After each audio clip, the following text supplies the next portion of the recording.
Bab 550. Diupload oleh Baca Suara. Jangan lupa like dan subscribe, agar kami makin semangat upload lebih banyak. Ini memalukan.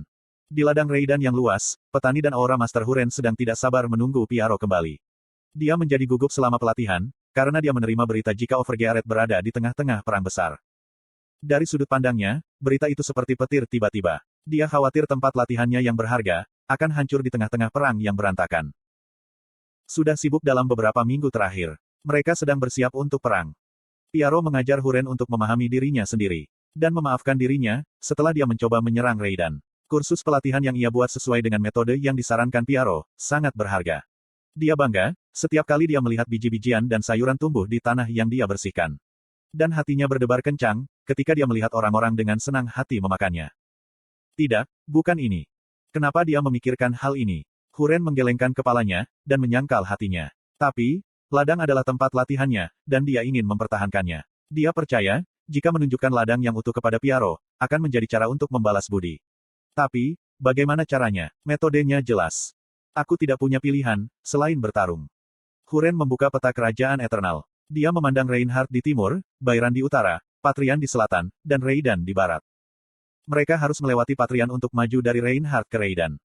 Raiden dan Reinhardt tidak dapat saling bertemu, selain melalui Raiden. Wilayah di sekitar Patrian diblokir oleh gunung atau bukit. Ini medan yang dirancang dengan sengaja. Itu mudah disimpulkan. Di sebelah barat Raiden dan selatan Patrian adalah Kekaisaran Sahara dan Kerajaan Gauss. Dengan kata lain, Patrian adalah benteng yang dirancang untuk mempertahankan kerajaan dari kekuatan asing.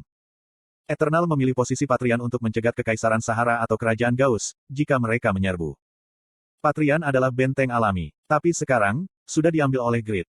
Itu akan menyakitkan bagi Eternal. Untuk menyingkirkan Grid si pemberontak, mereka perlu merebut kembali Patrian. Tapi, itu bukan benteng yang mudah ditangkap.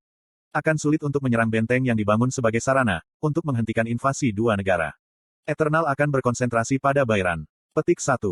Yang terbaik adalah menyerang Patrian dari utara dan timur secara bersamaan. Mereka perlu menduduki Bayran untuk melakukan ini. Huren yakin, jika prioritas utama Eternal adalah pendudukan Bayran.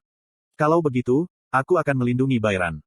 Huren memutuskan untuk mempertahankan ladang Raiden, dan segera meninggalkan Raiden. Dia pernah bermimpi menjadi seorang Sword Saint. Namun, setelah menyadari nilai aura, dia mengejar jalan pamungkas dari seorang Aura Master. Dia jauh lebih kuat daripada dirinya selama kompetisi nasional 1. Dan sekarang, dia pindah ke Overgearet. Ini adalah variabel yang bahkan tidak bisa dipikirkan oleh si jenius Lawel. Angkatan Laut Eternal mengirim unit R-77 untuk menyusup ke Cock Island melalui terowongan rahasia. Mereka percaya, jika pasukan elit R-77 akan melakukan pekerjaan dengan baik. Setelah membunuh komandan musuh dan melumpuhkan sistem komando, Angkatan Laut akan mendapatkan pijakan untuk kemenangan. Tapi, suasananya mengerikan. Awalnya, Suar seharusnya muncul 4 jam yang lalu. Namun, waktu yang ditentukan telah berlalu, dan tidak ada berita. Cock Island di depan mereka sunyi senyap. Apakah mereka gagal? Seseorang tidak dapat mengerti dan bertanya. Itu Angkatan Laut Admiral Lebak. Anggota staf tersentak dan mulai memberikan pendapat mereka. Sampai 4 hari yang lalu, hanya Raja yang tahu, jika ada terowongan rahasia di Cock Island. Sangat mustahil bagi para pemberontak, untuk berurusan dengan infiltrasi unit R-77. Itu adalah fakta, jika R-77 mendarat dengan selamat di Cock Island.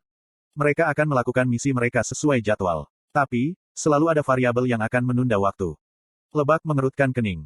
Apakah tidak ada kemungkinan R-77 ditangkap, setelah mereka mendarat di pulau? Laksamana, sifat rahasia R-77 adalah yang terbaik di Angkatan Laut. Tidak mungkin mereka akan ditemukan. Tunggu sebentar, kabar baik pasti akan datang. Petik 2. Harem. Lebak memutuskan untuk tidak khawatir lagi. Menggabungkan semua faktor, termasuk kemampuan R-77 dan penggunaan terowongan rahasia, probabilitas kegagalan unit R-77 hampir nol. Kemudian, dia dihargai karena kepercayaannya. Piong. Oh. Sinyal yang dijanjikan muncul dari Cock Island. Warna suar sinyal adalah biru. Itu adalah sinyal yang menunjukkan pemimpin musuh hancur dan mereka harus pergi. Lebak memerintahkan seluruh armada. Jangan merusak pulau itu. Karena, itu akan segera menjadi milik kita lagi. Hentikan pengeboman jarak jauh dan bergerak maju. Mendarat dan menunjukkan kepada musuh, kekuatan penuh kekuatan kita. Perlawanan musuh akan rendah, setelah kehilangan komandan mereka. Tembakan artileri dan sihir dari benteng pesisir, tidak mengancam sama sekali. Itu akan menjadi perlawanan sia-sia. Pendaratan penuh. Serang, serang. Kapal-kapal angkatan laut tiba di pantai, dan para prajurit mencurahkan sekaligus. Moral para prajurit melambung tinggi, dari kepastian kemenangan mereka. Pixword tertawa dari benteng, ketika dia mengkonfirmasi penampilan mereka. Sinyal biru yang kamu katakan itu benar. Aku agak curiga. Aku sudah berkomitmen pada Overgearet. Aku tidak punya keinginan untuk berbohong. Itu adalah sikap yang sangat baik. Pertahankan sikap ini selama sisa hidupmu, dan belajarlah dari Godgrid. Terima kasih telah memberiku kesempatan. Solider yang terbunuh oleh Pixword. Begitu dia bangkit, dia datang ke Cock Island dan menyatakan niatnya untuk menyerah. Mengapa dia mempertaruhkan karirnya di Angkatan Laut? Itu karena dia menyadari, tidak ada masa depan di Kerajaan Eternal. 2 malam sebelumnya, Solider sangat senang setelah menyusup melalui terowongan rahasia. Begitu dia melihat Pixword menunggu di depan terowongan rahasia, dia menyadari, jika jaringan intelijen Overgearet berada di atas Kerajaan Eternal. Solider yakin, pemenang perang ini adalah Overgearet, bukan Eternal. Segera setelah perang berakhir, Overgearet akan berkembang menjadi unit nasional. Dia membuat keputusan, dia akan melayani Grid dan Overgearet, menjadi sukses besar di kerajaan itu.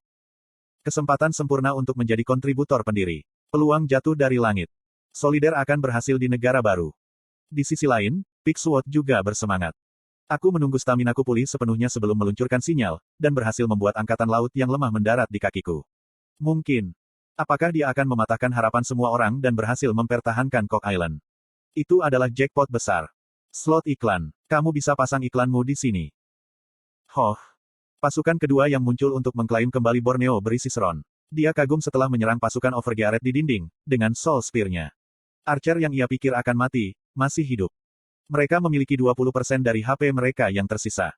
Seperti game lainnya, Satisfy menunjukkan perbedaan dalam kekuatan, tergantung pada perbedaan level.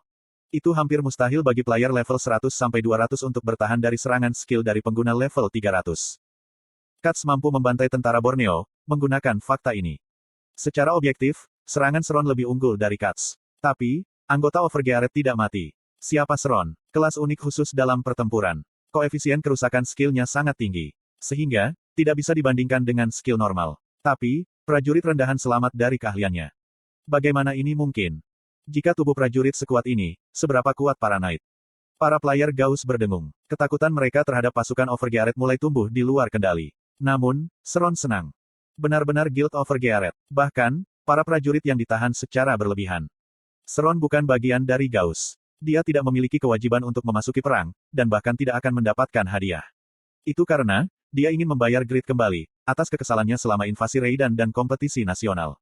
Dia bertempur dalam perang ini, dengan harapan merusak Grid. Grid, aku ingin tahu, bagaimana kamu membesarkan tentara dengan sangat baik. Dia menjadi lebih termotivasi. Bagaimana jika dia membantai tentara Grid, dan mengambil semua item mereka? Grid itu akan menjadi sangat marah, kan? Kul-kul mari kita bermain sekali.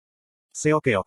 Sron memegang pedangnya, plus 9 Sword of Wisdom. Pedang satu tangan yang meningkatkan strength dan intelligence pengguna secara bersamaan. Itu memiliki kompatibilitas dengan Heavy Sword Brutal dan dia menggunakannya selama kompetisi nasional kedua. Itu tidak kalah, dibandingkan dengan barang-barang produksi Grid. Dan itu berada di kelas yang sama dengan True White Fang Kraugel. Selanjutnya, Sron memiliki skill pasif di mana, jika dia menyerang seseorang atau monster dengan senjatanya, dia akan menyerap sebagian jiwa target dan meningkatkan atak senjatanya. Kuak. Apa ini? Keok. Para player dan tentara Gauss terbunuh.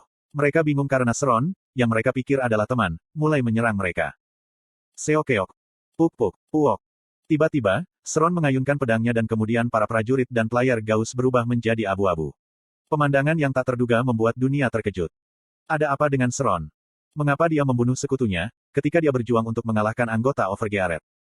Ungkapan, sekutu, tidak benar. Sron bukan bagian dari kerajaan Gauss. Sebenarnya, dia adalah pihak ketiga, yang tidak terkait dengan perang. Sron hanya memasuki perang di tempat pertama, karena dendam individu, bukan untuk membantu Gauss.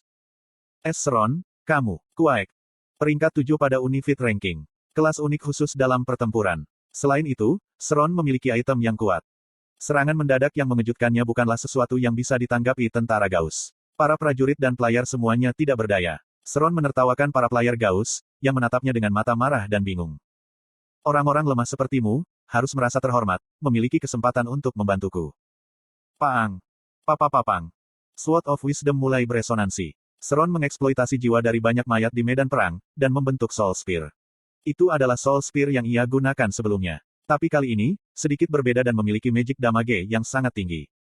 PPPPok. Soul Spear sekali lagi menabrak Archer Overgearet di dinding.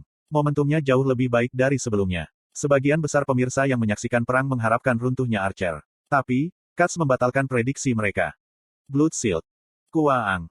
Sama seperti Seron merebut jiwa dari mayat, Katz mengambil darah mereka untuk membentuk perisai merah, dan bertahan melawan pemboman Soul Spear. Itu adalah momen dengan mereka yang mengerahkan kekuatan terbesar di medan perang, Sang Soul Predator dan Blood Warrior, berselisih. Siapa yang akan menang? Semua orang di dunia menunjukkan minat yang besar dan mengharapkan pertempuran yang luar biasa. Tapi, Seron mencerca Katz. Kelas epik tidak dapat dibandingkan dengan kelasku. Kamu beberapa level di bawahku. Benarkan? Apa? Faktanya, Katz sudah gugup sejak Seron muncul. Dia kelelahan, karena menghalangi kemajuan puluhan ribu tentara, selama 3 hari terakhir. Pada saat ini, dia bertemu dengan seorang pria kuat yang tidak bisa ia lawan. Ya, Katz mengakui Seron sebagai lawan. Namun, Seron mencercanya dan ini melukai harga diri Katz, yang membuatnya terkenal. Dia mengertakkan gigi dan menunjukkan emosinya. Kamu pengemis. Apa, pengemis? Seorang ranker tinggi disebut pengemis. Seron tertawa, ketika dia meragukan telinganya. Menyebutku pengemis. Itu tidak realistis. Kamu berada pada level murid TK. Seron mendengus. Katz menatapnya dari dinding, dan membuka mulutnya. Dia berteriak dengan suara yang cukup keras, untuk didengar semua orang di medan perang. Aku akan memberikan 1 miliar yen kepada semua orang yang melukai tubuh pengemis itu. Itu akan menjadi 100 miliar yen, untuk siapa saja yang membunuhnya. Petik 2 tanda tanya petik 2. 1 miliar yen. 100 miliar yen. Jika bukan Katz yang mengatakan ini, semua orang yang mendengarkan akan tertawa. Tapi, siapa itu Katz? Dia adalah putra seorang konglomerat top di Jepang. Koleksi aset keluarganya sebagai salah satu dari 10 teratas di dunia. Bahkan, Timur Tengah yang kaya minyak akan iri padanya. Berat 1 miliar dan 100 miliar yen yang muncul dari mulutnya tidak ringan. Aku terhubung ke permainan sekarang. Membentuk party untuk pergi dan menyerang Seron. Peringkat untuk siaran perang mulai turun tajam. Sebagian besar pemirsa berhenti menonton dan mulai mengakses permainan. Situasi di medan perang tidak terlalu berbeda. Para player Gauss yang sudah memusuhi Seron, mulai mengarahkan pedang mereka padanya. Seron dipaksa tegang terhadap sejumlah besar orang gila ini. Seron menelan ludah, sementara Katz tertawa melihat pemandangan dari perang. Kamu harusnya tahu, kalau kamu XX di depan uang. Masalah yang tidak bisa diselesaikan hanya dengan overgearet, diselesaikan dengan uang.